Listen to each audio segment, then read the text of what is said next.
കണ്ടുമയങ്ങുന്ന സന്തോഷം. ഈ ദിവസങ്ങളിൽ തിരക്കിൽ നിന്ന് ഒഴിഞ്ഞ് ഒരു പുഷ്പമേള കാണുവാനായിട്ട് പോയി തിരുവല്ലയിൽ.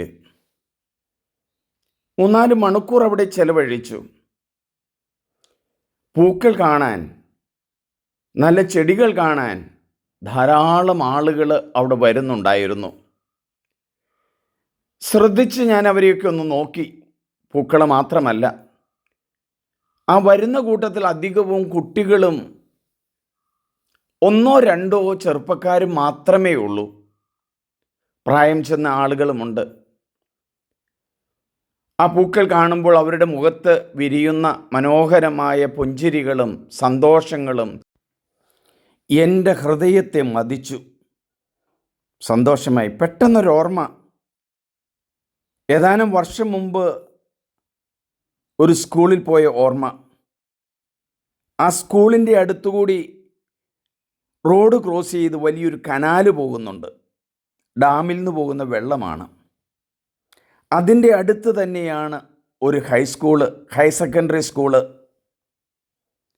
അപ്പോൾ പ്രിൻസിപ്പൾ പറയുകയാണ്, അച്ഛാ, വൈകിട്ടായാൽ ഇവിടെ മയക്കുമരുന്നുകളുടെ വ്യാപാരമാണ്.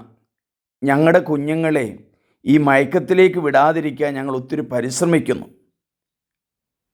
അച്ഛന് ചെയ്യാവുന്നതെല്ലാം ചെയ്യണം കേട്ടോ. കേട്ടുപോന്നു. ഇന്നും അത് കത്തുകയാണ് എൻ്റെ മനസ്സിൽ നിന്ന്. ഇതാണ് എൻ്റെ ഒരു അനുഭവം. വ്യത്യസ്തങ്ങളായ പൂക്കളാൽ നമ്മുടെ കലാലയങ്ങൾ ഉണരട്ടെ. കലാലയങ്ങളിൽ, വലിയ കലാലയങ്ങളിൽ പല നിറത്തിലുള്ള കൊടിതോരണങ്ങൾ ഉയരാതിരിക്കട്ടെ. അവരെ വിദ്യാഭ്യാസ സമ്പന്നരാക്കട്ടെ. അതല്ലേ ഇന്ന് ഭാരതത്തിനാവശ്യം, കേരളത്തിനാവശ്യം. ചെറിയ ഒരു നക്കാപ്പീച്ചയ്ക്ക് വേണ്ടി വിദ്യാർത്ഥികളെ ബലിയാട് ആക്കുമ്പോൾ രാജ്യം നശിച്ചു പോവുകയാണ് ഉണ്ടാകുന്നത്. കുട്ടികളെ പഠിപ്പിക്കുന്ന സ്ഥലം മുതൽ ഏറ്റവും ഉയർന്ന യൂണിവേഴ്സിറ്റി വരെ, അതിനപ്പുറത്തേക്ക് എന്തുണ്ടോ, റിസർച്ചുകൾ നടത്തുന്ന സ്ഥലങ്ങൾ വരെ ഒരു മനോഹരമായ പൂന്തോട്ടമാകട്ടെ, ആരാമമാകട്ടെ ഉണ്ടാകട്ടെ എന്ന വചനം എത്ര സമൃദ്ധമായിട്ടാണ് ഒരു പുഷ്പമേളയിൽ ഉണ്ടാകുന്നത്.